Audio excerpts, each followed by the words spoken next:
calling to order the Needham Select Board meeting of Wednesday, November 9th, 2022. I just want to start by noting that we had our elections yesterday, which makes for our unusual Wednesday meeting, and congratulations to Representative Garlick and Senator Roush. We look forward to continuing to work with both of them. We had incredible turnout from the town for voters. And so I will note, I think 75% for a midterm election is got to be the highest ever, at least in decades. Maybe there was some time in Needham's past where everybody used to vote, but it's been a long time since that was the case. And about 50% of that vote came out early.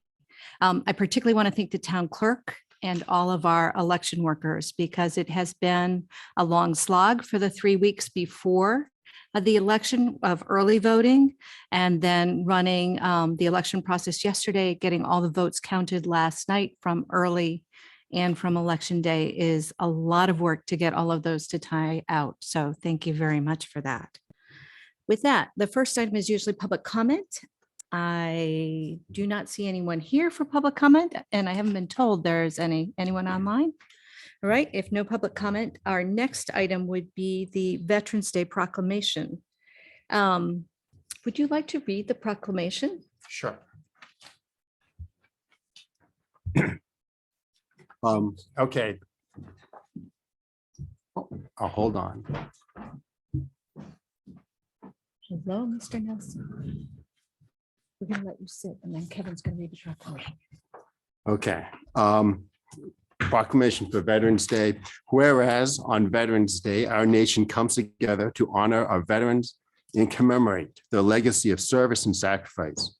And whereas Needham residents have answered the call of duty in every war and expedition in our nation's history to ensure the security of our country and its ideals. And whereas returning veterans contribute in important ways to the civic life of our town. And whereas their service performed with a sense of duty and honor reflects great credit upon ourselves and upon our community. Now, therefore, the Select Board of the Town of Needham hereby recognizes Friday, November 11th, 2022 as Veterans Day, and asks the citizens of the town to join in appropriate observance of those who have served, preserving the principles of justice, freedom, and democracy. I'll second that, Madam Chair. Any discussion? I'll just note that I hope members of the community will be able to join us on Friday at 11 for the Veterans Day services. All in favor? Aye. Any opposed? It is adopted. The next item on the agenda is a public hearing, a grant of location for 14 Otis Street. And is Ms. Callender here Good evening. or available? Hello there, Joanne. How are you? Very well. How is everyone? We're good. Good to see you. So Thank you. the first one we have here tonight is 14 Otis Street. Yes, we are seeking a grant of location to install approximately 27 feet of conduit into Otis Street, and this is to provide underground service to the new customer at 14 Otis Street. Thank you. And is it in order? Yes. And nothing's been done early or any of that, right? Okay, great. Are there any members of the public who wish to speak about Otis Street here or online? Any questions or comments from the board? Actually, yeah, if I may. 2 points. One is this is cutting through the neighbors at 20 Otis Street across their driveway. I hope they won't be surprised. So I actually spoke to that customer today, and we shouldn't be going through their driveway. We should be going through the street Okay. in front of their driveway. And I did mention to them, when that occurs, we will not inconvenience, well, we won't inconvenience them to the extent where they won't be able to use their driveway. We typically use a metal plate and we'll cover up whenever they need to enter or exit their driveway. Up 27 feet of conduit will take us less than, well, it's definitely less than a day, most likely half a day. So it won't take us, we won't be inconveniencing them too much.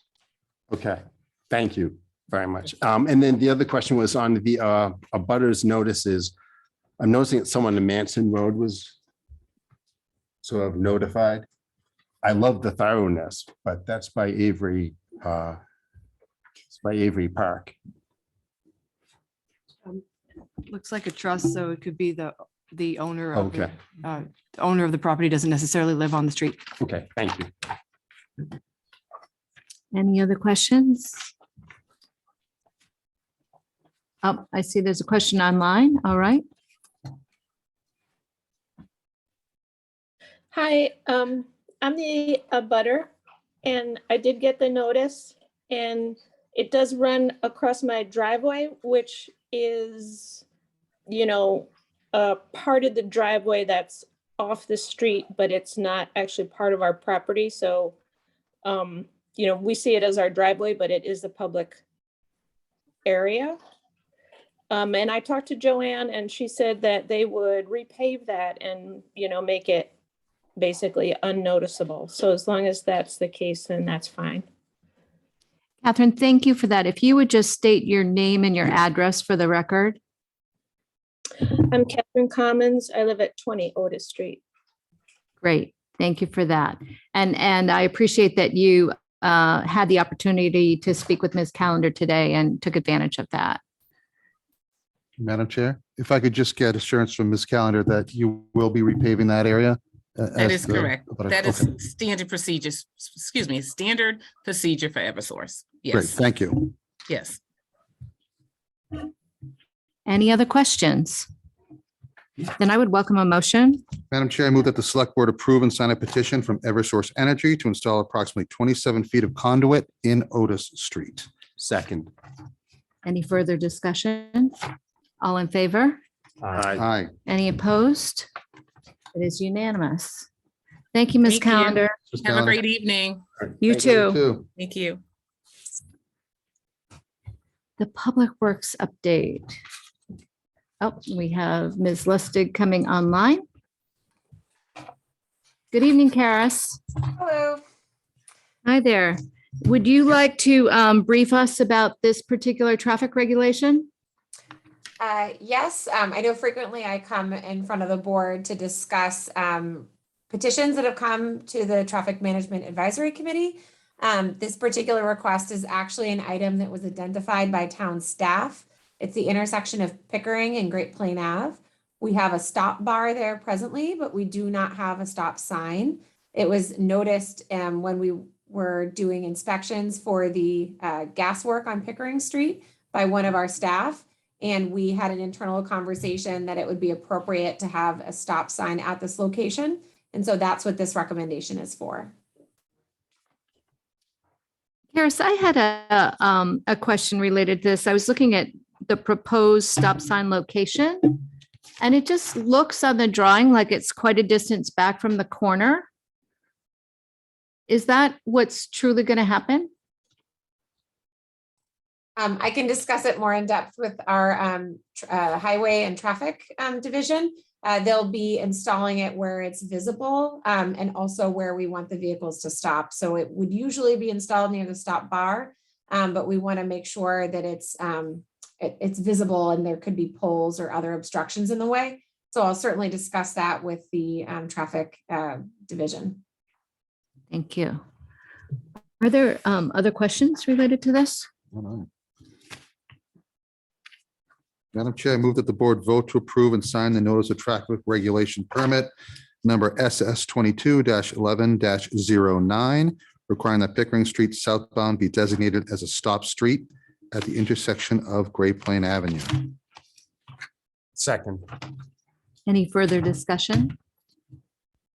I always look at signs like this and am amazed that there's no stop sign when clearly there needs to be a stop there. So all in favor? Aye. Any opposed? It is unanimous. Thank you. Thank you. Thank you. Madam Chair, I'd like to move the appointments and consent. Second. So I do note, or I have a note in front of me that says the meters will be free, FYI, for people during the holidays, beginning Friday, November 25th through Monday, January 2nd, 2023. So just to let people know that free meters are on the way again for the holiday season. Madam Chair, I think it's November 9th. We fixed it. Oh, you fixed it. Which one? Okay, so that is.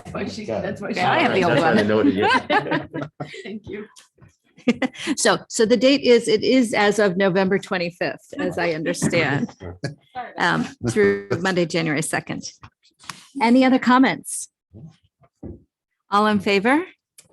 Aye. Any opposed? Unanimous. Thank you for moving consent. The next item on our agenda is the Human Resources DEI Initiative update. So we have Chuck Murphy Rombletti, who's joining us this evening, to our Director of Human Resources, to provide us with an update on that. Thank you. Have to push this or? Nope. Good, good, right. Awesome. Thank you all. Thanks for having me. It's great to be here in person, seeing everyone. So I'll go through my presentation. I think that's the last slide. That's okay.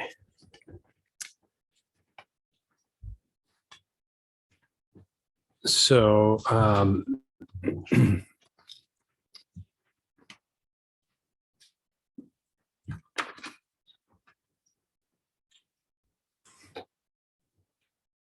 think we're just trying to get the presentation shared with people right now.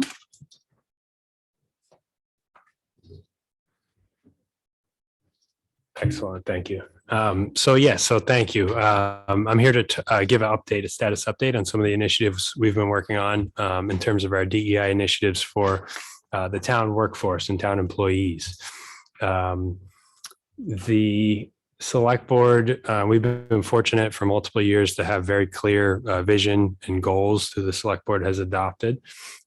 So I've listed out some of the goals that directly relate to some of the initiatives we're working on and how those really guide our work and some of the initiatives that we're doing. So I won't read them word for word because you all know them, I'm sure, very well, but these are very clear and help guide us in what we've been doing. So I'll give an overview of some of the work that we're doing, and then I'll go into some detail on some specific ones. So the first listed there is the EEO self-ID form. That's a voluntary form that employees will fill out and can self-identify their race, ethnicity, and gender. That's been resurrected, it's been redistributed, and it's been redesigned as well. I think there's a copy in your packets to show some additional categories now that we have for employees to be able to self-identify under. And I'll go into more detail in another slide on how we're using that data. Another initiative over the past year that we've implemented, we have a new applicant tracking system where we post our jobs to and collect all the applicant information. There's a couple exciting features as part of that software that directly relate to our DEI efforts. The first is the blinding of the personally identifiable information that comes through for applicants. So it's blinding their names, their addresses, and the names of the universities or colleges that they went to, so that hiring managers are only seeing an employee number and all their qualifications, experiences, and are able to evaluate based on merits. That's in an attempt to prevent any unintentional bias, really, by any managers during the screening process. So we've had that in place now for since the beginning of the calendar year, and managers have really taken well to it, and it's flowed seamlessly into our process. The applicant tracking system also has a feature where we can distribute a self-ID, an EEO self-ID form to candidates as well. So we're collecting that data from candidates as well as we are for active employees. So we're able to compare that data as well. And I'll go into that in a little more detail in future slides. The next thing we've been doing is trying to expand our outreach efforts in terms of posting in different locations to really get the broadest, most diverse candidate pools and most qualified candidate pools as possible. So we've procured an annual membership to diversityjobs.com, which is one of the largest diversity focused job boards. And so all of our jobs that are posted automatically get posted to diversityjobs.com, as well as some of their sibling job boards as well. So they have sibling job boards such as veteranjobs.com, other specific job boards for diverse candidate pools. We've also posted to some other job boards focused on diversity on an ad hoc basis. We post occasionally to the Bay State Banner, the Local Government Hispanic Network, the National Forum for Black Public Administrators, the American Library Association's Black Caucus. So as our jobs get posted, we're also identifying other job boards than we traditionally have. And then also, I should mention Handshake, which is one of the biggest job boards for colleges. And that includes some the HBCUs as well. So that gives us really a broad advertisement of our jobs across the country for colleges and universities. And then we also do some direct email to community colleges and technical schools as well. The next thing, so our employee resource group for BIPOC employees is Stronger Together. And that was kicked off by my predecessor, and we've been able to support the ongoing meeting of that group. Over the past year, we've launched a survey for people who actively participate in the resource group, and then others who may not, to try to find out, maybe why they haven't, if they have, how do they find it useful, what the frequency of meetings, some other details to try to make it as useful as possible for our BIPOC employees.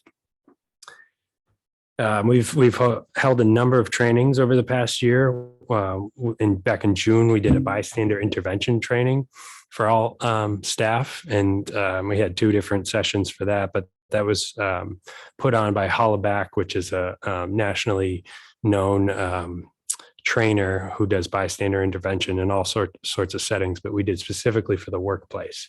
And what that did was it gave employees practical tools to be able to stand up to instances, maybe not where they're experiencing harassment or disrespect, but even if they're observing, it gives them tools to be able to stand up in those situations and do what they can to intervene. Also, which came out of the suggestions from our employee resource group, we've held a roundtable discussion diversity series. We've held 1 so far, and we'll be holding 3 more over the course of the year. And those are really a interactive discussion. It's a training, but it's also leading discussion on very specific topics. So the first topic was microaggressions and microaffirmations. And then we have 3 more planned for the rest of the year. We have unconscious bias, celebration of the Juneteenth holiday and its history and meanings, and generational changes is the next one.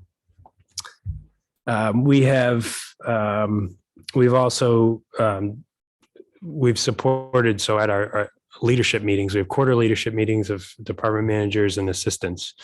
And we've had a 5-part training series on what we're calling DEI foundations. And that's really trying to help develop a shared understanding of DEI values and racial equity and some of the values and terms that we talk about, knowing that we're all coming at these issues from various viewpoints, trying to get us on a common understanding of what they mean. And then now we'll be moving into how we operationalize these values into the work that we do. So we actually have our 3rd session tomorrow. So that's planned for the rest of the year. And then DEI, sort of related to that, DEI goals for managers, which I'll talk a little bit more about next. But what that is in this evaluation period for managers, all managers are required to have some goal of theirs in their department that relates to DEI in some way. I'll share some samples of goals that people actually are being held accountable for in some next slides. And then finally, succession planning. We're running a pilot in Public Works Department on succession planning, and it aims to develop talent from within and then promote transparency in our hiring process and clarify the promotion process so that we're retaining diverse staff as well. And I'll go into more detail on that. So the DEI goals for managers, which I spoke about, as I mentioned in our leadership group, we're working to train our managers how to operationalize the values into their work. And these are some examples of goals of managers have developed from themselves and their staff.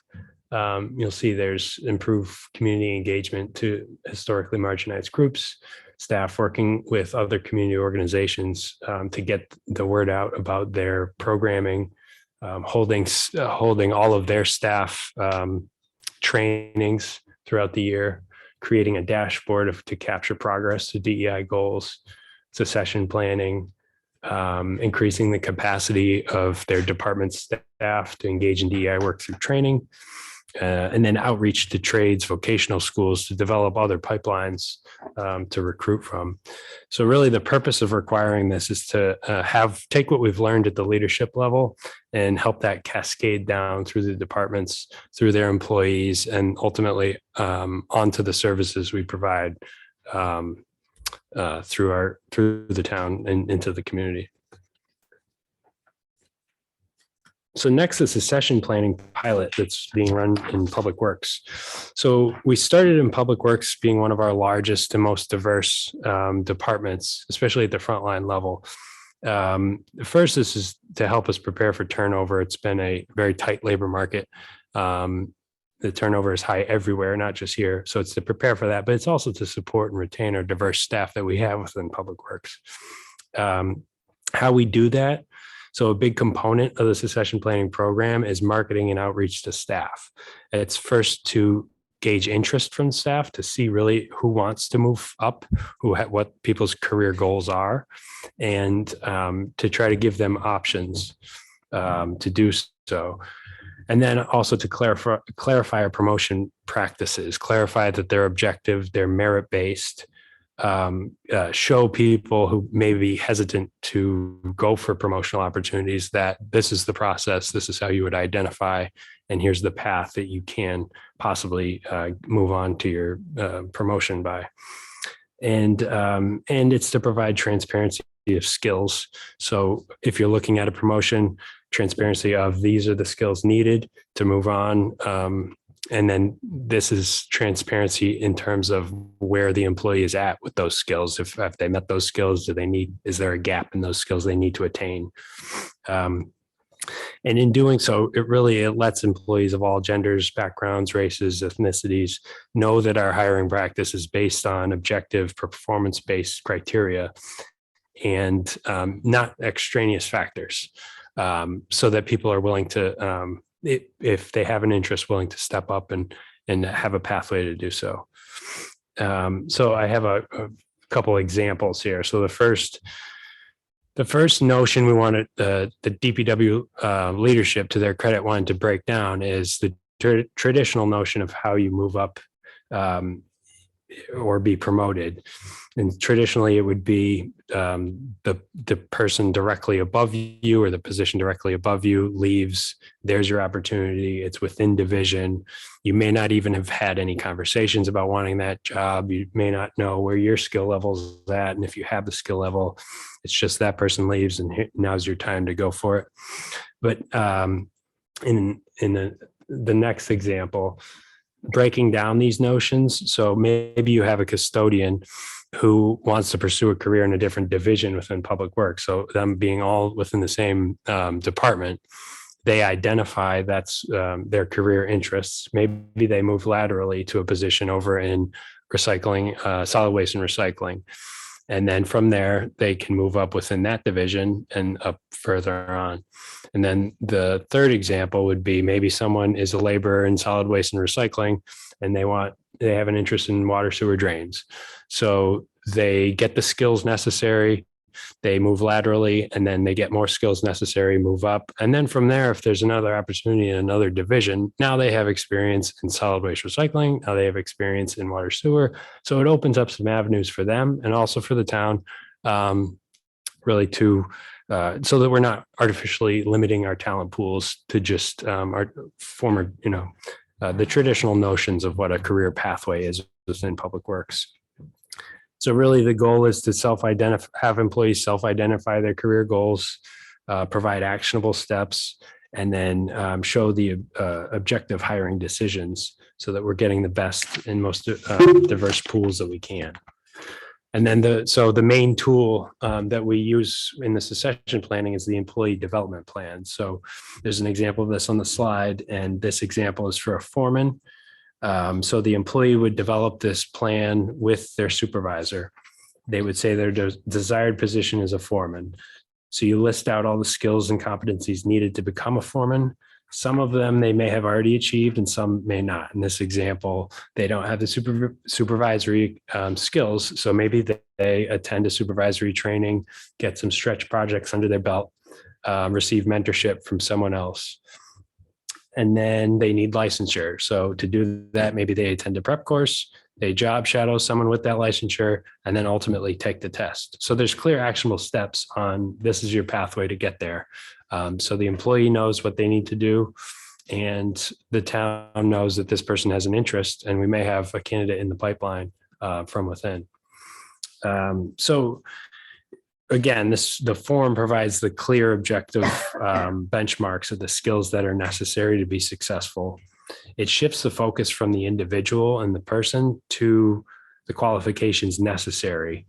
And then, so moving to this focus, really, it's less likely to produce bias in the promotion process as well, that may have historically kept people in minority groups from receiving or going for promotional opportunities. And then finally, I'll talk a little bit about the data. So the EEO forms I mentioned, we're collecting information on employees and collecting information on applicants. The EEO survey itself collects data that we're required to biannually report on to the EEOC at the federal level. But our goal is beyond just compliance, and it is to use whatever data we can to help us inform our decision-making processes and to be able to support DEI initiatives across the organization.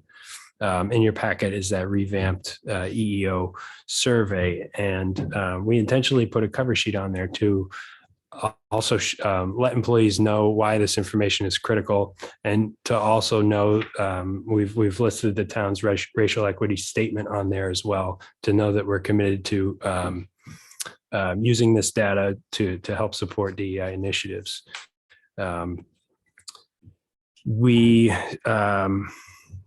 Also, we're collecting EEO data from applicant pools as well to be able to compare to workforce data. But really, it's this over this past year, it's starting with collecting good data. The collection of data is still in its infancy.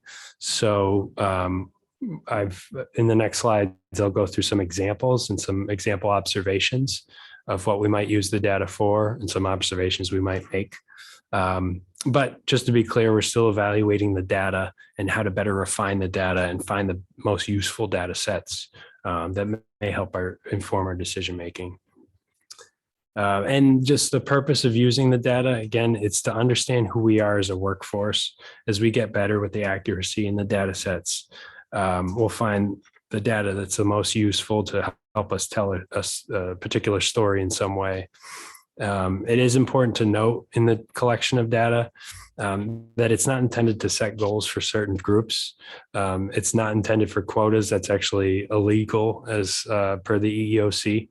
But it is helpful in seeing where we are currently, what direction we're headed in, and to help us serve as just one piece of data to evaluate how we're doing in these initiatives.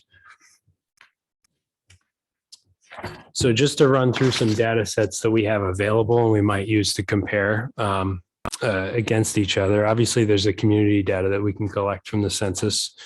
And we may want to compare the community data to our workforce to see, are we reflective of the community that we serve? How do we compare to the community we serve? Are we, as I said, reflective? Next, here's an example of how we're able to break down the staff data. And we can do this by various categories. Here we're showing managers versus non-managers. And I'll go a little bit more into some observations we may be able to draw from this particular data a little bit later. I do also want to call attention to the gender categories. So the EEOC, when we do our reporting, only requires us to report on only two genders, male and female, but we intentionally listed the three. You'll see they're non-binary, non-listed, and prefer not to answer. While there's no current responses there now, I think it presents a important reflection point. For some reason or another, we have a large staff. I'm sure there's people who may identify in those categories that may not feel comfortable to. And this may be for larger societal issues, but it points to the important fact that we need to make our workforce as welcoming and inclusive as possible. And we're trying to be intentional about that. The next comparison, another data set that we might want to look at on a regular basis would be new staff. So we're able to see this is staff over the past year that we've hired, and breaking that down, race and ethnicity and gender.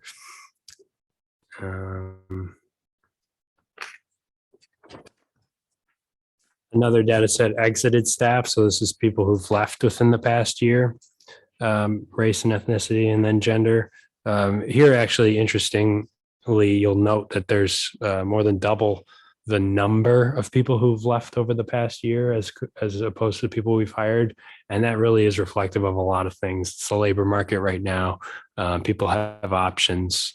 Since COVID, we've been seeing more retirements lately. This data also does not reflect promotions. So there's been a number of promotions that will still leave a gap in our FTEs overall. So it doesn't reflect that as well, but it's an interesting thing to note. And then just to show you some of the data we're collecting from job applicants. So it's the applicant tracking system allows us to pull some canned reports from our applicants. As you can see, there's a lot of data available. There's a lot to glean through, a lot to try to compare to what we have on the employee side. One goal we're trying to work through is trying to match up the categories that we're pulling from employees versus job applicants. We're somewhat limited by the applicant tracking system, but trying to match that so that we can have some really good comparison points going forward. I think the next slide has a breakdown by department from job applicants. So it's some really good data at this point.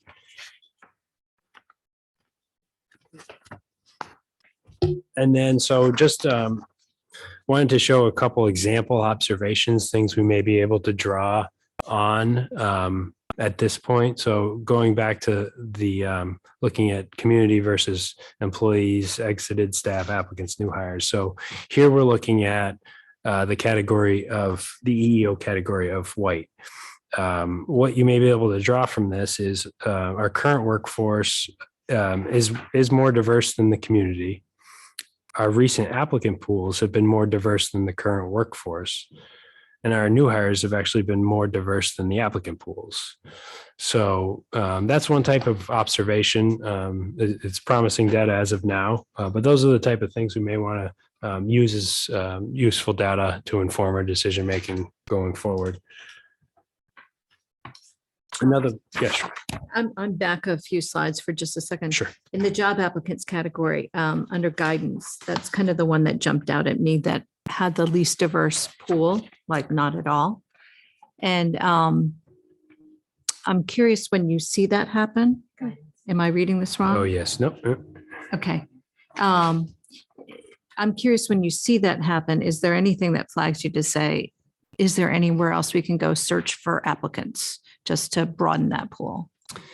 Yes, definitely. I can't tell you right now which jobs fall under guidance. That category. Yeah, that Okay. sounds like almost sounds like a school category, but I think it's an important to note that that's why we got to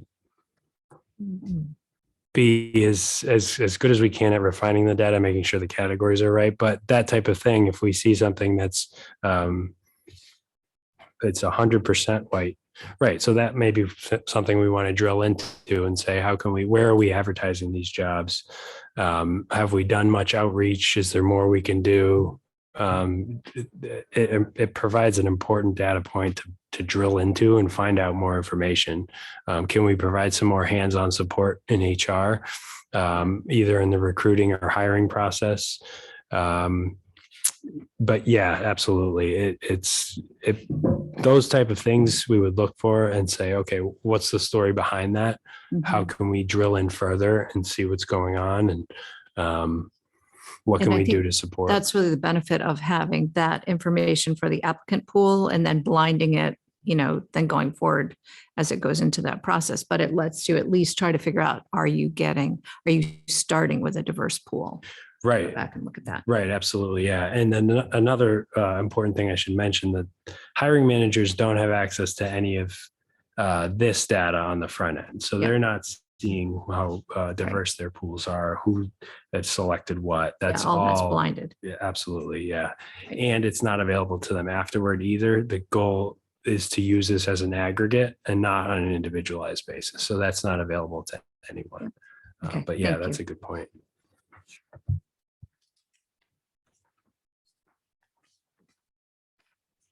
And then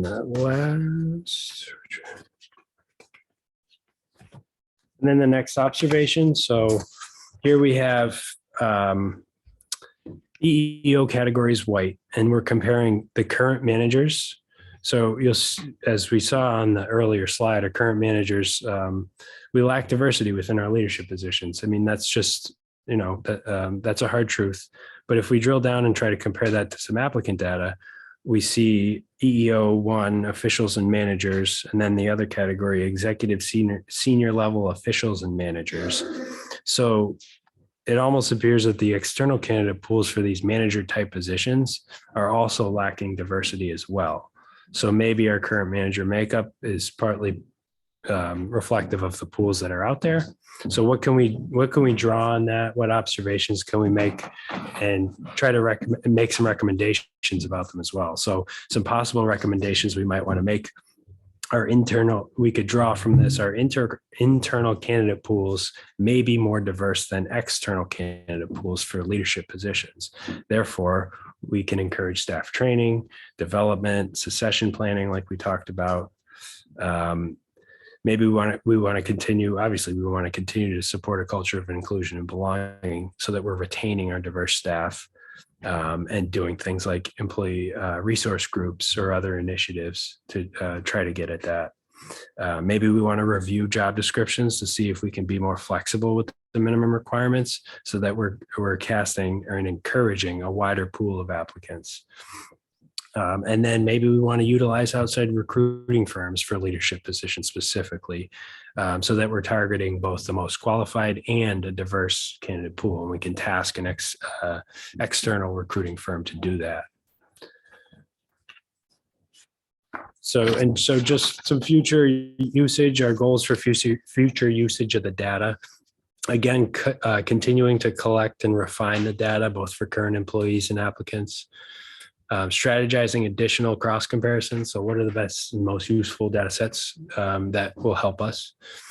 And then making regular presentations at the leadership level, at the department manager level, to see, to show departments across town what we're seeing, maybe make some recommendations, and then use those to make policy and programming recommendations. And then also the EEO reporting is required by many industries, if not all, of large employers. So what can we do to try to, what industry data can we look to try to benchmark against ourselves, see how we're doing in terms of our own industry or others? And then finally, to continue to explore additional methods for collecting qualitative data.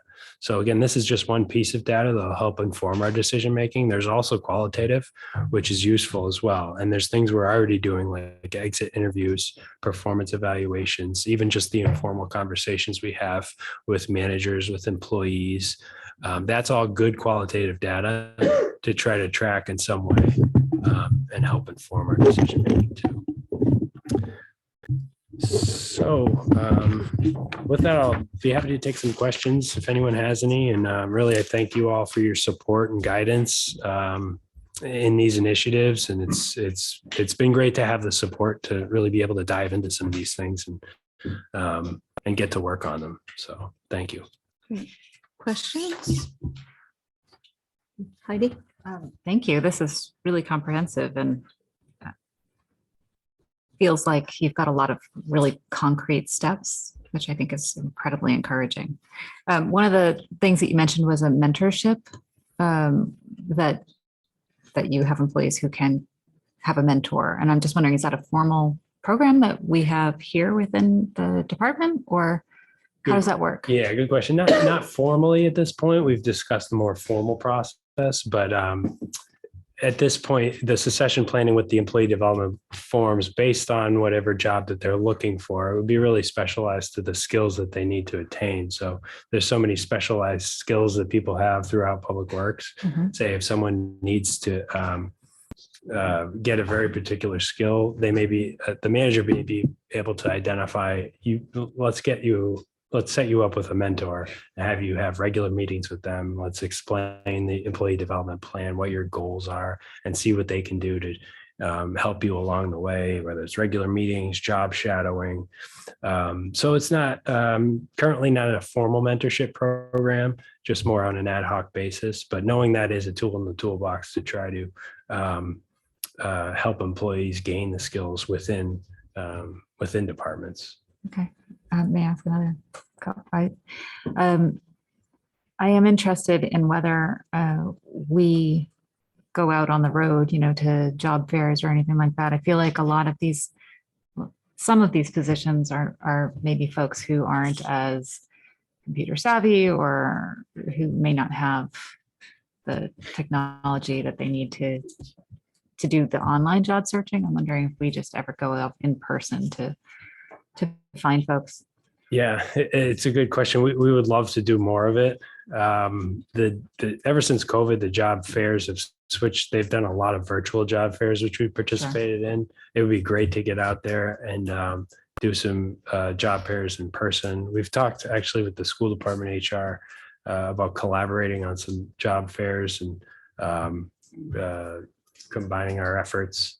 But yeah, we would like to be able to get out there and meet people where they're at and be able to promote our jobs for sure. Particularly when you're promoting from within, it seems like then the sort of lower end jobs are, more available. And so that might be a better fit. Right. We definitely have the volume of hiring at this point. So we're exploring any and all opportunities to try to get out there and be proactive in our recruitment strategies, because it is, it's tough out there. Speed's the name of the game, but we also want to make sure our process is thorough. But we have to get out there and get the word out about town jobs in general, but also the town of Needham and why you want to work for the town of Needham specifically. Yeah, well, so to that point, and just as we know that, certainly we have too many open positions. It's just the sign of the times, I guess.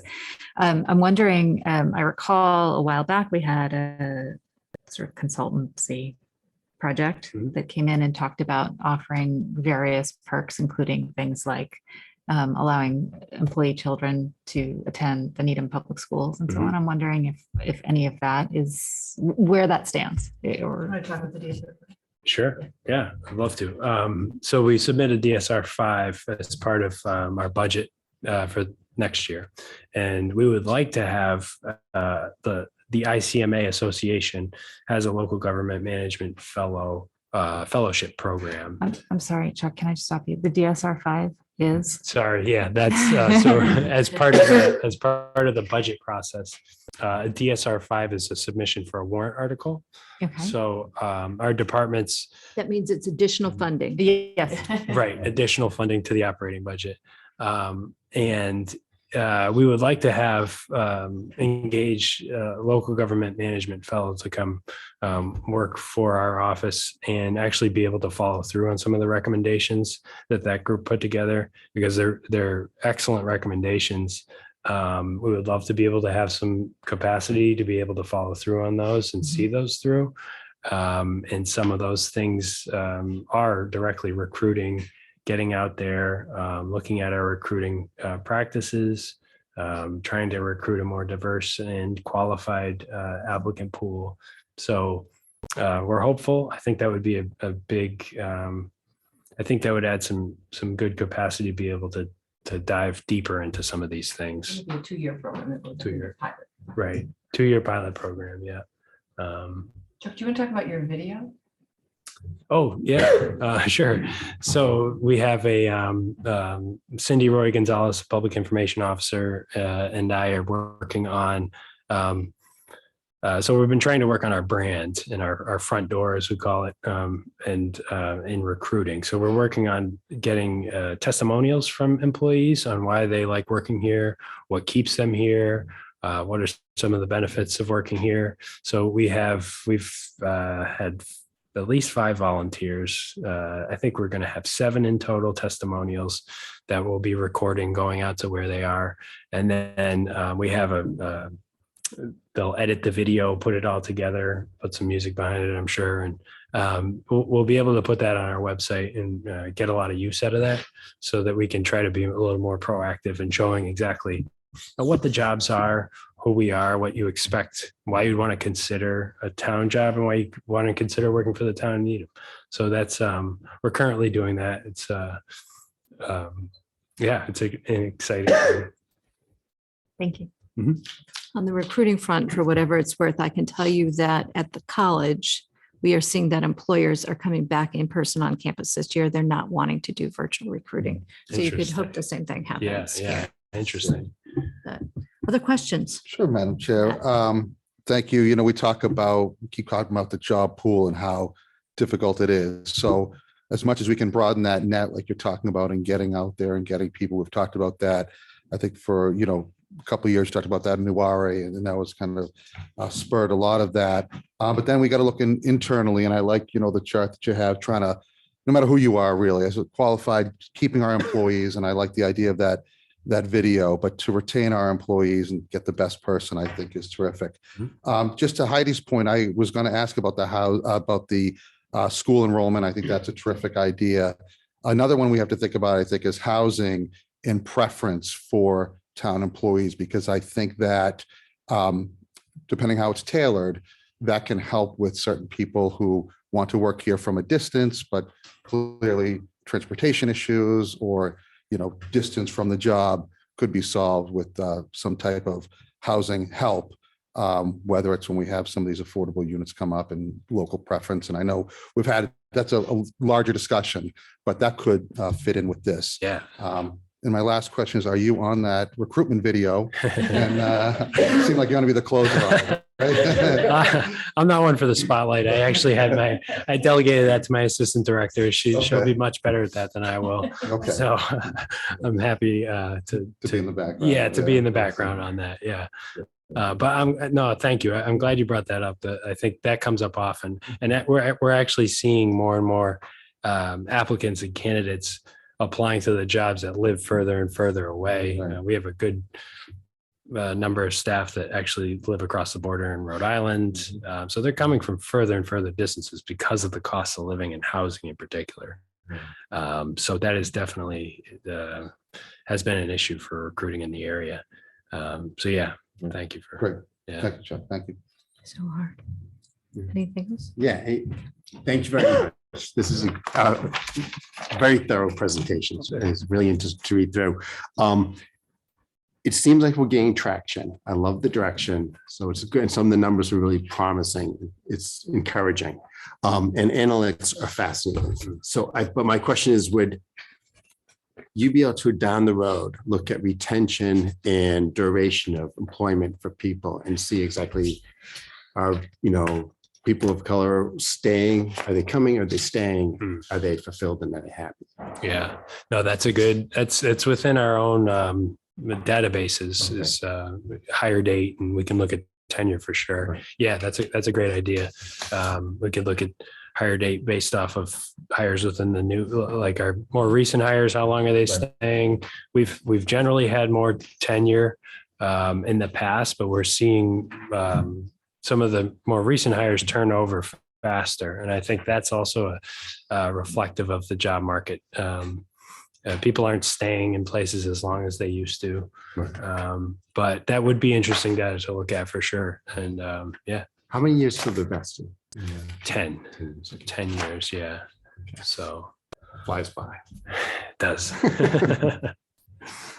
Marcus, do you have any questions that you want to ask? All Okay. right. Thank you. Thank you, Chuck. We Appreciate appreciate it. the update. Thanks a lot. And we'll Thank look you. forward to hearing in another year or so where we Thank you. are. Thank you. Appreciate it. Great.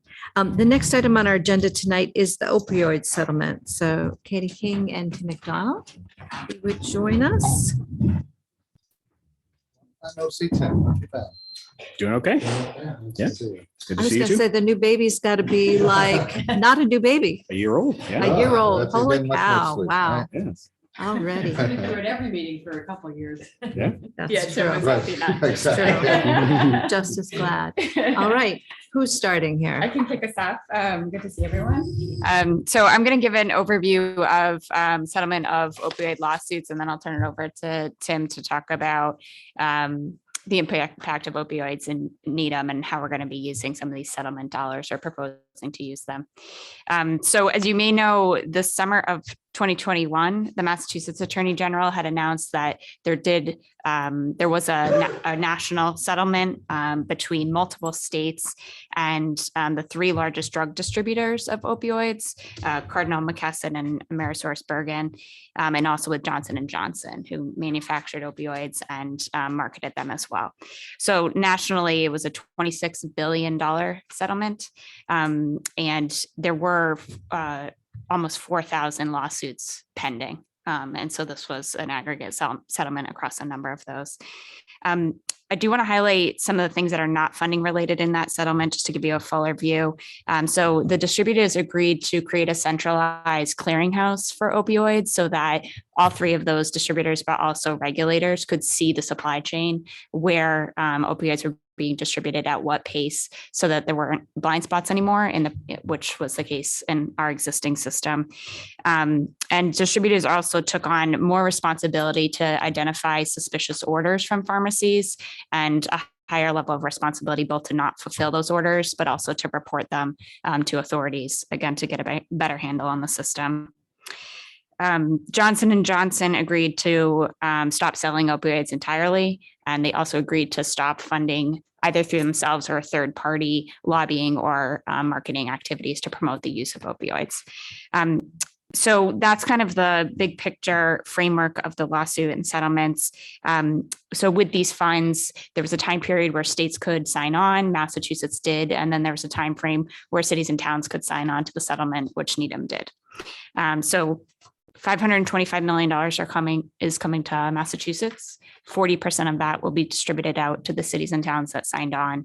The state will keep 60% of that. This is, Tim will talk through the use, but it's all for opioid related impacts and prevention.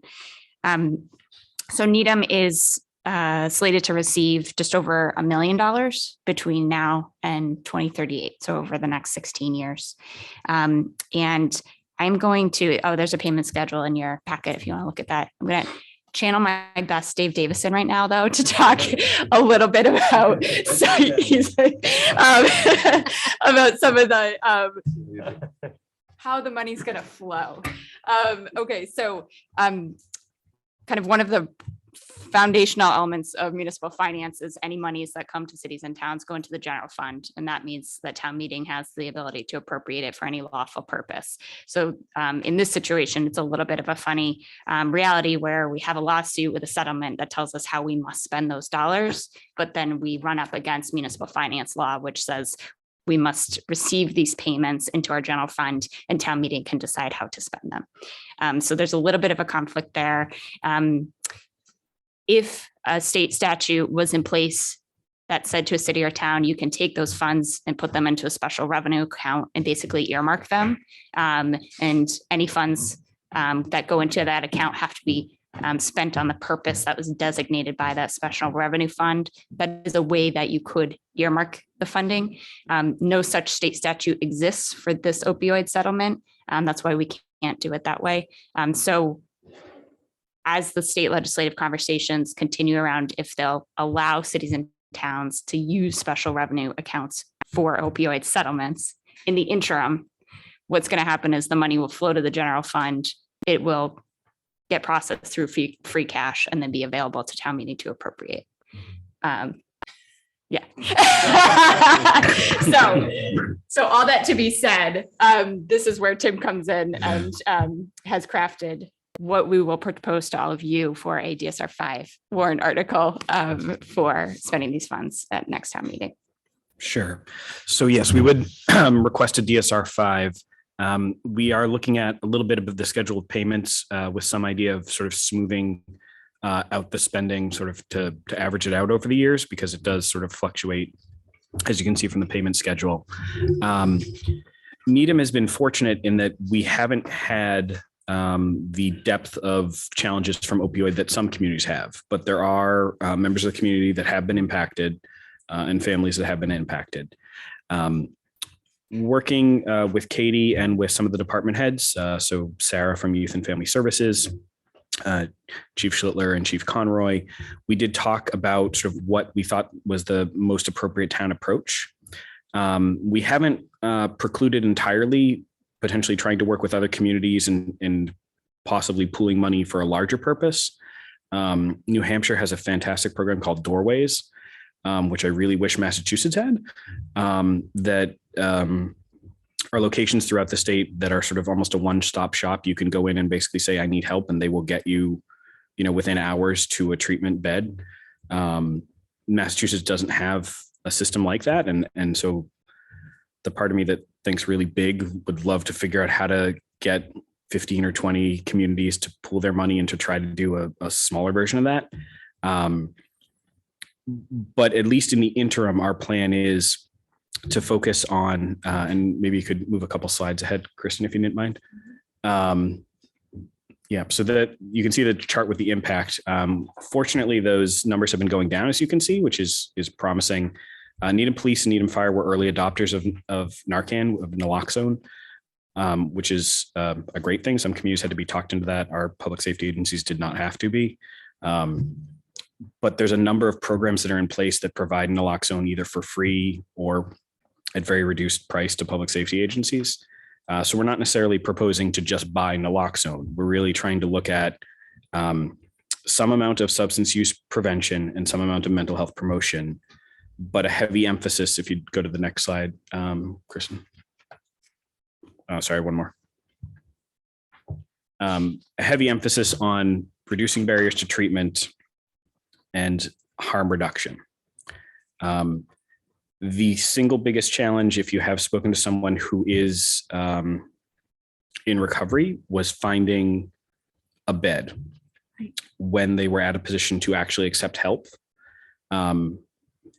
which is a challenge, and each person's sort of journey on that road is different and individual. But when they are at a point where they recognize that they have a problem and want to get help, there is not a single clean way to get that person to a treatment program quickly. There is a lot of calling around. There's a lot of looking for beds.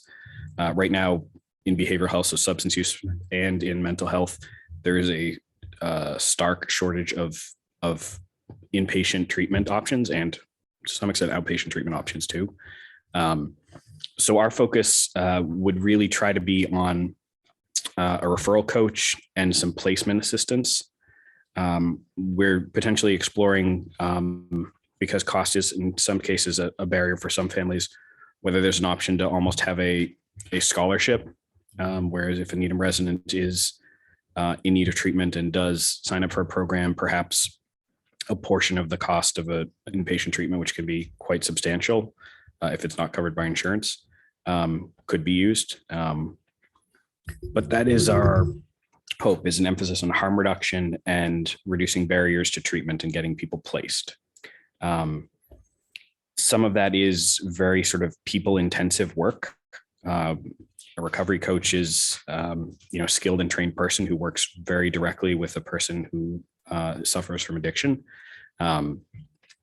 Placement involves essentially keeping in touch with dozens of treatment centers around the state and sort of having your finger on the pulse. In my previous life, I worked in hospital preparedness, and there were state systems to track what type of beds were available in hospitals, what type of capacity was available in each emergency department. There's not a great system that's available to us as an end user that has sort of those treatment resource beds. There's not a dashboard I can call up and say, oh, there's 3 beds in the Metro West region, but there's a whole lot more in the North Shore. So if you're willing to go further, and so at some level, one of the things we want to invest in is some human capital of someone who can make those connections and be that sort of warm referral from someone who says, I need help, to get them to treatment. Tim, the issues here are so complicated. I looked at the dollars that we get annually, $35,000, $45,000. And you think about that, right? If you need a person who's just going to track an inventory, and I almost chuckle as I hear you say in Metro West and on the North Shore, because in the case of people I know, we were talking Connecticut and farther. So it's really difficult to find those placements in those beds. But that does seem to me like that might be a natural fit for a bunch of communities to pool, some small amount of funds together across multiple communities that one person can build a database that people can use. Do you know if the state, the capacity of the beds, is the state going to use some of their dollars to help build that capacity in beds? So myself and a few other public health officials at our health officer conference a few weeks ago, we're lobbying state officials or advocating for state officials to look at the New Hampshire Doorway program or something like it. Because we think that it's very challenging for 15 or 20 communities to come up with a plan. Obviously, Massachusetts is very focused on local control, but this is an instance where having the state be a little bit more heavy-handed is not quite the right word, but more instructive would actually be beneficial. I think one of the things that public health keeps in mind is tobacco settlement money. And some communities that maybe weren't as disciplined eventually started diverting tobacco settlement money to lots of other municipal purposes. So local public health is really committed to try to make sure these dollars are used for the purpose they're intended. But one of the challenges with each community having sort of a very small pot of money, are you not going to be effective spending that very small amount? And can you collectively organize to spend better? The hyper local nature of Massachusetts means that there's a lot of work that goes into trying to organize that. Yeah. So we haven't precluded it, but we want to make sure we have a Needham specific plan that's ready to go. Okay. Questions? I support whatever you can do to figure out that's useful while recognizing, a scholarship, all the money could go to one person and you still wouldn't even pay for it. So. I know. Madam Anything? Chair, thank you. I know we all know people who have been affected by this. It's really criminal what happened, and to be able to enter into the settlement and get some money for it, it's something. But we talk about pooling the money and the resources. I guess just a question: did every city and town get the same amount of money, or is it based on? Okay, so I'd be curious where we are in the surrounding towns, and I think it is to leverage our money that way with them, and for you advocating, like you said, for that doorway program, I think is terrific. But I think if we can somehow pool our money and come up with the best common way to use it, I think that'd be beneficial. But again, I trust you and trust the experts on this and police and fire on how to use this money. But it's an opportunity for us, and thank you for bringing this to us. Sure. Thank you. Yeah, thank you. I see the appeal of the New Hampshire program, and you can't have each town reinventing the wheel. So for a town meeting, what would the article basically be stipulating? That this comes into general fund, and basically the language what the state requires would be the language of the article, right? So as I understand it, and would certainly feel free to have someone correct me, we would establish a special financial warrant article, and we would ask town meeting to appropriate to that warrant article all of the money that had come in as of, I don't know what date we'd have to set, April 15th or something in advance of town meeting. And we would communicate and make clear our intention to town meeting and to the finance committee that absent legislative changes at the state level, that we would anticipate doing this every year. So that every May we will say, hey, there's been $78,000 deposited. We'd like that moved into this account that's going to be used for these specific purposes. Okay. And the hope is that town meeting would support that. Consent agenda. Hopefully. Can you Perfect. remind us what the DSR four amount was that you have? Carl? Is it the 78 plus the 143? 214 or something, yes. Because we did receive the 143 like last week, I think. Yeah, it looks like- 217,000. Okay. Okay. I know that that there's been a fair amount of research lately that's been looking at interactions that you can have with youth in town, specifically with respect to educating them about what the risks are, using social media as a way to do that, because the risks have changed over the life of the opioid epidemic. Yes. So that now the bigger issue is almost the drugs that you're buying from the open market, which are not safe, in fact, to procure, are the greater risk. Right. So, Right. yes. So, in the beginning, it was just doctors overprescribing. It's kind of moved on from there to a whole new level of issues. So I think the idea of being able to maybe work on some of those interventions and take advantage of some of that with this money, I guess I'd be curious, because it seems like there's a number of different studies that are showing that can be quite effective. Sure. And I think you were fortunate to get a presentation a few weeks ago from members of my team about the Metro West Adolescent Health Survey. Needham had a 10-year grant, or 2 5-year grant technically, from the federal government focused on youth substance use prevention. The town was generous enough to support basically replicating that grant with a full-time staff, a part-time staff, and a number of sort of contracts. So Needham has resources dedicated in the budget every year in the public health division on substance use prevention. We've been sort of slowly spreading our wings. The federal program is very focused on prevention, very focused on youth. We've been trying to spread our wings a little bit and work on all ages prevention and eventually harm reduction. Harm reduction is a little bit more controversial, but that's something we want to do. So it's not just that we would only have these opioid settlement funds. We do also have the dedicated dollars that the town has made available for substance use prevention. Terrific. Thank you. Just, they had measured sense of danger in their reports, right? Yeah. I wonder if they could add that about consuming opiates. Sure. And maybe because it worked, it was effective with tobacco and vaping. Yeah, so we do collaborate with the schools, and they give us some discretion to request specific questions each year. And that would be a great one. Because yes, we know that as even if maybe they don't say they pay attention, they do absorb a lot of information. Vaping is a great example of, it was thought to be completely harmless. Now the perception is there is a danger to doing that. And the hope is that eventually drives a reduction in use. Yeah, right. Okay. Thank you for coming you. in. Thank you. Thank you so much. We'll look forward to supporting the DSR forward with this work. Okay. Town manager, time for the town manager report. Present on the fuel storage procedures policy.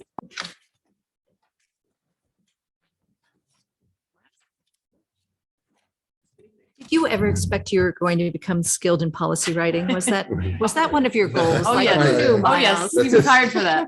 Whether he knows a lot more about propane, than he used to. I do know more today about propane than I did when I woke up. Yes. And I'm glad to share this revised fuel storage application procedures policy with you all today. What this is a revision of the existing policy that was last revised in 2015, rather reformatted in 2015, last fully approved in 2004. And the purpose of this is to improve the clarity of the policy for applicants and for the public. Summary of the policy itself, just as a refresher, is that the select board approves above and below ground fuel storage licenses for fuel tanks over 1,000 gallons, and that's an MGL requirement. For those below 1,000 gallons, they operate on a permit system that the fire chief manages. The fire chief also provides review and permits tanks above 1,000 gallons, but those above 1,000 gallons also need the select board's approval. The select board hears the applicants at an advertised public hearing that is noticed to abutters via USPS as well. So to summarize the changes, first and foremost, there's no changes to the content. There's no changes in MGL driving this. This is simply a revision to make this more clear. We reordered some of the items to make the policy read sequentially for applicants. We also removed steps taken by town staff that are there to facilitate the public process to make it more concise. It was about 3 pages, now it's about 2. And we did that by creating a draft standard operating procedure that would, if approved, go alongside this policy to aid town staff who are processing these applications. And to close, this policy revision hopefully improves clarity of the existing policies to the applicant and the public by making it more concise. With that, I'm happy to answer any questions that you all may have.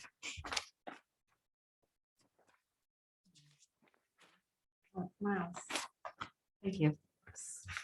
Certainly much more clear. But why are we reviewing this? Is this just an update of like a regular update of policy, or is there a specific case for which we needed to refine these? I believe there were a few applications that I believe the most recent one we had had 2 back-to-back in mid 2021, and there was just some confusion throughout the process, and this was driven to help clarify that for the applicants and the public. I would say the board has asked us to do this for a couple of years and now we're getting to it. Like this specifically, or just, Because when they don't come very often when they and do, the old policy just wasn't that clear. And so when the abutters came, it was hard to answer the question. So basically Miles has been working on this for a year. So thank you. So I think this is really an important first step. And I think there is a necessary piece that's going to have to come after this, which is, I've been saying for a while that I think there needs to be like a public information sheet that's really geared and aimed at the public to help them understand what the safety risks or not risks are and why they should worry or not be concerned about this, as the case may be. And had I had half a thought, I would have told Dennis Condon that he couldn't actually retire until he made a video of the speech that he used to give every time to reassure the public about exactly what the precautions were that were in place and what the level of risk actually was, et cetera. But I think being able to consolidate that into something that we have as a handout will also be important. Absolutely. Madam Chair, yes, and sometimes when abutters get notice, I remember some hearings, they ask us, oh, can you deny it because I think one was it's not environmentally friendly, Right. or other issues, and our scope is so narrow, and it's just important to let people know how narrow our scope is. If things are in order and it checks the boxes, then we're really, if the chief gives the go ahead, that's really his call, and of course we set the policy for that. My question is, as far as we have that viewpoint cloud, and I know it says here, an applicant must go to the fire department and get the plot plan. I'm assuming that they'd be able to, in the future, do that online and then submit the plot plan like you do for any other permitting, or can we look into that just to make it better instead of, I know it's few and far between these applications, but it might just be more streamlined. But again, that's up to town staff if they want to have it that way. But I know it seems like everything's moving on that cloud. So thank you for rewriting this. It's great. Appreciate it. And thank you. To pivot off what Matt said, when people do talk about environmental concerns for the underground tanks, where do we stand in what's our, I understand the Mass General law, it's about the explosive factor. But how about the environmental one? Because it's coming up. Like a leaking tank, how much, a leaking tank leaking a pin drop can be up 400 gallons a year. 1 gallon of petroleum can contaminate 1 million gallons of drinking water. So where do we stand on this by the Mass General law? Like who kicks in above us? So tanks are inspected upon installation. Okay. And they're inspected by the fire department. Additionally, they're also inspected on servicing, which is annual for propane tanks. Okay. And additionally, any tank over 10,000 gallons is going to receive an inspection from the state on an annual basis as well. Okay. Okay. And anything small in that under that we would review? Not reviewed by the select board. Okay. But if there was a problem, like if something's leaking, whose is this kick up to? If there is a leak that is detected, it's a relatively low threshold for reporting. The State Department of Environmental Protection Okay. Sets those guidelines. Okay. And it would be an effort led by the fire department and other necessary town agencies as well as the state. Okay. Thank you. Other questions? All right. I think this one is just an information item tonight, right? You could decide, you can vote it or you can wait till the next meeting. It's up to you. Is there any interest? Why don't we bring it back at the next meeting? So if there's any comments from anybody in the public that they wish to let us know about, they're welcome to write us at selectboard@needhamma.gov. And otherwise, we'll bring it back for vote next time. Thank you, Miles. Thank you.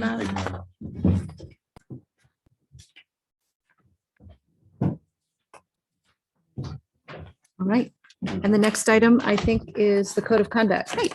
So plugging away, Madam Chair, at the select board's goals, goal 6.4 to develop a select board committee /committee, so select board and committee's code of conduct. The Miles and his team have compiled a number of codes of conduct from jurisdictions across the country.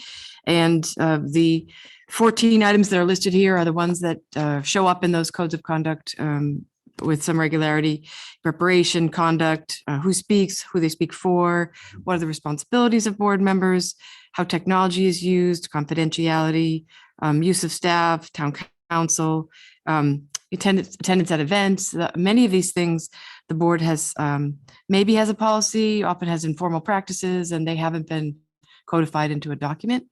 So the question for you is, how do you want to proceed on this? Do you want to perhaps delegate a few members to work with us on fleshing out draft to bring back to the board? We could do it, section by section. We could do a whole document, or you could have a team of you decide which of those two as well. So really throwing it out to you. So I want to open this up for some discussion, but it is my thought that what I would actually like to see would be to ask a couple of members of the select board to take this on, to work with Kate and staff to flesh out a proposal and then bring it back to the select board for discussion and for review. The one thing that I saw quickly looking through this is I would just want to broaden the use of technology to be sure that it encompasses social media in that particular one. But otherwise, it looked like a pretty comprehensive list of topics. But what do others think? How would you like to approach this? Sign me up. Sign you up. Does that mean you're volunteering? Yeah. Yes. Thank you, Kevin. I'd be happy to volunteer, and I would just suggest that things like volunteering for or voluntolding for committees maybe could, I think that some of the processes for those sorts of things could maybe be incorporated into some of this as well, unless that's just a process. I think it absolutely could. And the board has another goal to update the appointment protocol. And one of the things that we've been wrestling with is formalizing the informal practice of sort of raising your hand and saying, I'm interested in that, and me writing it down. So, so yes. Well, if you write it down, then it's formal. Yes, so that could also be in here. Yeah. And the appointment protocol could become part of this, but that we will have that sooner because it's on Miles's goals for the fall. Well, I would be happy to participate in this as well. So That was easy, Madam Chair. That was easy recruiting. Yes. it's a recruiting. So I am happy to have the two of you Okay. represent us to take this one on. And Right. And then could we also go out to get like either some lawyers, ethicists, or whatnot? Mhm. Talk. Consultants. Yeah. Perfect. okay. All right, and we don't have a timeline, but I would just ask, after you've gathered, if you could maybe at least let us know sort of what you're thinking of for work plan and timeline. Sure. Okay. Great. Good, thanks. I think that brings us to our next item, which is our capital policies review. Great. So Mr. Davis. Ask Dave to join us and I'll kick it off, Madam Chair. Well, can I just make one note? I am delighted that we're having this conversation here. Members of the public or members of town meeting who happen to be watching will recall that there were a number of questions relating to these capital policies at town meeting. So I think a review of them is probably useful for everybody. Great, thank you. So on that note, one of the things that we'll be doing all fall and in January in particular, and then leading up to town meeting, is really just bringing up some of these. It's like we talk about DSR 5s, just trying to bring some of these things and be more clear about what we're saying and more, just more background for newer members and for older members who haven't read the policies in a long time. This really did, it did come to my thought is because there's and I'll kick it off with this one and Dave will start back at the beginning, but there is often confusion about the 3% and the 10%. And I think the critical thing is if you read the policy, and this has always been our methodology, is that with respect to the 10%, this is an aspiration, right? The town will strive is an aspirational verb, to limit total debt service, including debt exclusions and self-supporting debt, to 10% of gross revenues. And we work on this 10% all the time. And everything we do, we say, how's this going to affect the 10%? And then the policymakers and ultimately town meeting make a decision where that 10% is. As you know, Dave will remind us, but I believe we're over 10% as we speak today. We're under. Okay. But we're often over. But we Not do often. strive. At various times. Various we get times. over, we come back into line. My It's a point process. is, it is our target and because of some projects, we sometimes are marginally over. On the other hand, the 3% is a hard and fast. And the goal of the 3% is to make sure that we have funds available to do those things that are required for the maintenance and the acquisitions of the town. So the town will allocate or reserve 3%. So this is not an aspirational goal. This is that marching orders to Dave when he puts together the debt budget, it is 3%. And then that obviously grows annually as the budget grows. So I thought it would be important to keep talking about that because I do think those two numbers can get confusing and for people who aren't reading the capital plan very often. Right. So Dave, do you want to talk starting from the first policy? Well, certainly before we talk about the debt policy, and we've addressed it previously, but we have special stabilization funds as well. And we've been working with a subgroup of the finance committee relative to updating targets and on when and how such funds would be used. And we'd be looking to formalize those processes over the next few months. There's specifically the capital improvement fund, the capital facility fund, the athletic stabilization fund, and another one which will be addressed in several weeks is the debt service stabilization fund and how that will work with our next level of major capital investment in public buildings for the next 10 years or so. Dave, are you planning to bring back a set of recommendations to us? I had thought originally that there would be a subgroup that the select board would be involved in. So it sounds like you're doing some work with a subset of the FinCom. And certainly this has been a long time interest of theirs to better understand and to determine what the limits or what the desired targets would be for each of those funds. Are we expecting that we'll see you come back with those as recommendations? So that's what. Correct. Okay. Because it's actually the select board that presented the articles for originally for town meeting action. So of course, but it's important as is always the desired goal is the key boards on the same page on issues of long-term investment in terms of long-term commitments. It's good that everyone's on the same page and hence working with the finance committee on that. Relative to the debt service policy, we do think there are some changes that should be done to the policy. They're not exactly related to debt, but they're embedded in the debt policy. For instance, when do you close out a project and close it out to free cash rather than going to town meeting to have it reappropriated? The amounts that were decided, which is any amount over $5,000. And as people have noted in Finance Committee understands it, but town meeting members would see this list of articles that you're transferring to appropriate to something. And it just seems like a lot, but because of our policy, it's no legal requirement. It's just a policy, and one is judged by how they can keep to their policies. We have to reappropriate these small balances. Those were set many years ago, and it's time to get them up to date. Probably for that close, just an automatic closeout, just like the operating budget automatically closes out every year. It doesn't require town meeting to close it. It closes on June 30th. So a small capital project that has a balance, what I'm recommending would be 25,000 or less. If the project's done, it closes out, goes to free cash. Free cash is certified, and town meeting has the right to appropriate those funds as they deem fit. Another item, which is somewhat related to debt, but also reflective of the inflation, we have a policy there that the town would, for cash capital for capital with a cost of less than $100,000, that we would not borrow for that. Well, that number is very low.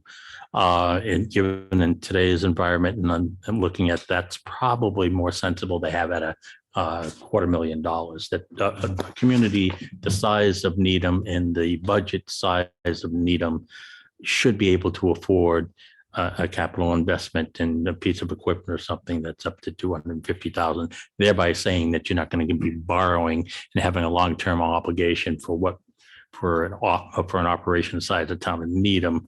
Should just be something that you purchase outright, or an analogy. We're not taking a loan to buy a push lawnmower. Right. You may take a loan, use your credit card to buy a tractor mower. So A ladder fire truck, yeah. that's well, at the municipal level, correct. But I was just trying to make some homeward consideration. Is right now that 100,000 is like us buying a push mower, but we're financing it over years.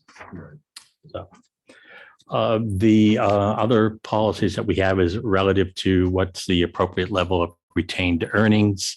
What basically is what that if you have retained earnings at or below that amount, it would be not prudent to be spending them, but maintaining them, because you need that cash liquidity in your water and sewer enterprise funds. I was going to ask you to say what retained earnings are, because I'm sure not everybody knows where we have retained earnings. Correct. So, yeah. And with that, we've followed those policies. We amended them a number of years ago, that there are two methods that I do the calculation, and that not to drop below is the higher of the two amounts. There's one called the credit quality, which basically looking at the prior year's revenues, that your retained earnings or your savings should not be less than 15%. Then there's another complicated formula that has to do with the MWRA in terms of the sewer enterprise fund. That there's a calculation is what is our exposure of having too little retained earnings to offset an unexpected significant jump in the MWRA assessment for sewer. And that's a methodology which has not actually been needed. The 15%, straightforward, easy for any layperson to do the calculation. That's usually the one that we've relied upon. But those are the primary capital and debt policies that we have, and some of the things that the board will be seeing coming to them over the next several months as we lead up to to the next annual town meeting. Dave, I could ask if you could also think about, as you're doing this review, can a part of the review process be to recommend a next time for a review? I feel like we have a lot of things, some of which are fairly critical like this, that get us into situations where we're, going to town meeting for minimal expenses or for $1,000 items, whatever.